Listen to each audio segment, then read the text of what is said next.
पानी और बिस्किट का पैकेट मैं देके गई हूँ।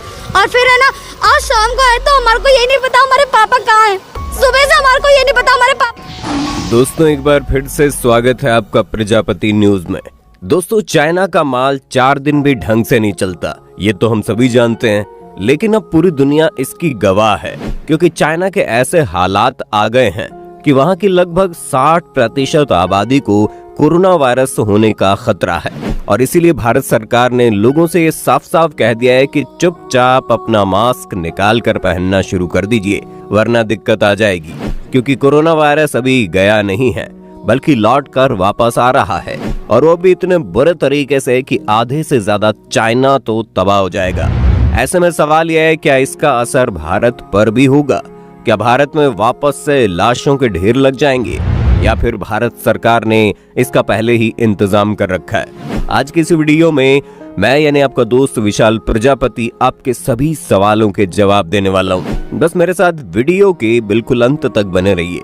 लेकिन हाँ, वीडियो शुरू करने से पहले एक छोटा सा रिक्वेस्ट। तो हमारे हेल्थ मिनिस्टर ने ये बात साफ साफ कह दी है कि कोविड अभी खत्म नहीं हुआ है और हम चाइना जैसी परिस्थितियों में नहीं आना चाहते। इसलिए भारत सरकार ने एडवाइजरी में कहा है कि भीड़ भाड़ वाली जगह पर जाने से पहले मास्क पहनना शुरू कर दें। और ये बात अमेरिका में भी कही गई है क्योंकि सर्दी के ये जो 3 महीने ये बहुत भारी होने वाले हैं, जिसमें लगातार कोविड की वेव्स आएंगी। और चाइना में तो ये अनुमान लगाया जा रहा है कि इनकी 60% आबादी को कोविड होने वाला है। एक्सपर्ट्स का कहना है कि इसकी वजह से चाइना में 10 लाख लोगों की मौत हो सकती है। और ये हम अकेले चाइना की बात कर रहे हैं क्योंकि दुनिया अभी भी बहुत ज्यादा कनेक्टेड है।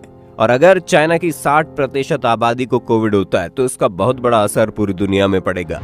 इतना कुछ सुनने के बाद आप यही सोच रहे होंगे क्या फिर से चाइना? क्योंकि कोरोना वायरस की शुरुआत यहीं से हुई थी और अब दोबारा से चाइना में ये वायरस फैल रहा है जो अब पूरी दुनिया को अपनी जकड़ में ले सकता है। आखिर चाइना में ये सब कुछ क्यों होता है? या तो डिसिप्लिन है, सरकार के पास प्रॉपर कंट्रोल है, तो फिर कैसे इतनी बड़ी गड़बड़ी हो रही है? और इसी गड़बड़ी को देखकर यूरोप और अमेरिका के एक्सपर्ट्स दावे के साथ कह रहे हैं कि चाइना में लाखों लोग मारे जाएंगे और इसी चाइना की वजह से दुनिया भर में हजारों लोगों की भी मौत होगी। असल में ये जो इस वक्त वायरस चाइना में फैल रहा है उसके पीछे सबसे बड़ा हाथ चाइना की वैक्सीन का है, जो चाइनीज माल की तरह बेकार निकली। तभी तो चाइना में लोगों को पहले ही वैक्सीन के कई सारे डोज लगा दिए गए थे, लेकिन फिर भी वैक्सीन ने काम नहीं किया और लोग वायरस का शिकार हो गए। और ये हम नहीं कह रहे, ये कहना है अमेरिका के बहुत ही फेमस साइंटिस्ट एंथोनी फॉची का। ये अमेरिका के राष्ट्रपति जो बिडेन के बहुत ही खास सलाहकार है। इन्हीं के एडवाइस पर लॉकडाउन लगता है, लॉकडाउन हटाया जाता है, वैक्सीन कौन सी इशू करनी, ये सारे निर्णय एंथोनी लेते हैं। राष्ट्रपति तो बस इनके निर्णय पर अपना ठप्पा लगाते हैं। जब इतना जानकर इंसान खुद ये बात कहता है कि चाइना की वैक्सीन का स्टैंडर्ड उतना नहीं है जितना वेस्टर्न वैक्सीन का है, यानी कि चाइना की वैक्सीन बहुत ही हल्की है जो लोगों के अंदर वायरस से लड़ने में इम्यूनिटी नहीं बना पा रही है। एंथोनी दूसरी बात ये भी कहते हैं कि चाइना की आबादी को कभी प्रॉपर इम्यूनिटी मिली ही नहीं थी। इनकी आबादी को जो वैक्सीन दी गई थी उसने इनको कोविड से नहीं बचाया, तभी तो इतने सारे लॉकडाउन लगने के बावजूद चाइना की हालात खस्ता है। ऐसा नहीं कि चाइना के लोगों ने बलिदान नहीं दिया, उन्होंने प्रॉपर रूल फॉलो किए हैं, लॉकडाउन में भी रहे हैं, लेकिन ये सब कुछ करने के बावजूद भी 60% लोगों को ये वायरस अपनी गिरफ्त में ले सकता है, जिसमें घूम फिर कर चाइना की सरकार की गलती है जिन्होंने लोगों को ऐसी वैक्सीन लगाई जो वायरस से नहीं बचा पाई। सोने पर सुहागा तो ये हुआ कि चाइना ने न केवल अपने लोगों को बेकार चाइनीज वैक्सीन लगाई बल्कि पाकिस्तान और अफ्रीका जैसे देशों को ये वैक्सीन एक्सपोर्ट भी कर दी। कई लोग सोच रहे होंगे कि अगर दिक्कत वैक्सीन में है तो कोई बात नहीं, चाइना को दूसरे देशों से वैक्सीन मंगवा लेनी चाहिए। हमारे भारत ने इतनी सारी वैक्सीन एक्सपोर्ट की है। इसके अलावा अमेरिका समेत दुनिया भर के बहुत से देश हैं जिन्होंने बहुत ही अच्छी क्वालिटी की वैक्सीन बनाई है जो वायरस से लड़ने के लिए लोगों को इम्यूनिटी प्रदान कर रही है। ऐसी वैक्सीन मंगाकर चाइना अपने देश की इतनी बड़ी आबादी को मौत के कुएं में कूदने से बचा सकती है, पर अफसोस चाइना ऐसा करेगा नहीं, जिसका सबसे बड़ा कारण है चाइना का अभिमान।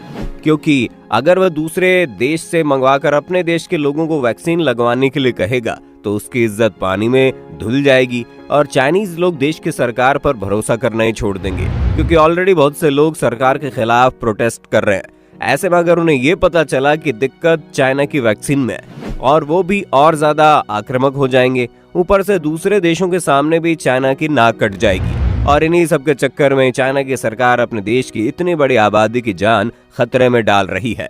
और केवल चाइना ही नहीं, इससे पूरी दुनिया को खतरा है। अब आप सोच रहे होंगे क्या हमें डरने की जरूरत है?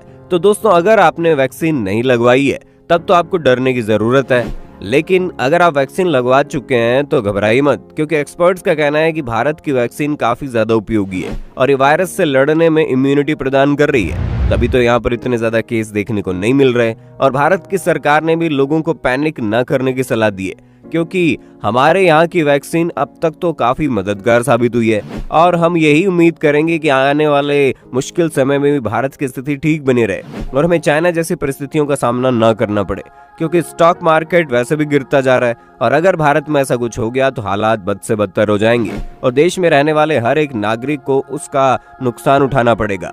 अगर आप इस तरह की कोई भी परिस्थिति नहीं चाहते तो पहले से ही सावधान हो जाइए और खुद तो मास्क लगा कर रखिए, आसपास के लोगों को भी मास्क लगाने के लिए जागरूक कीजिए।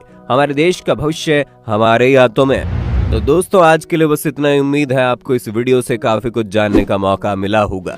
बाकी इसी तरह की वीडियोस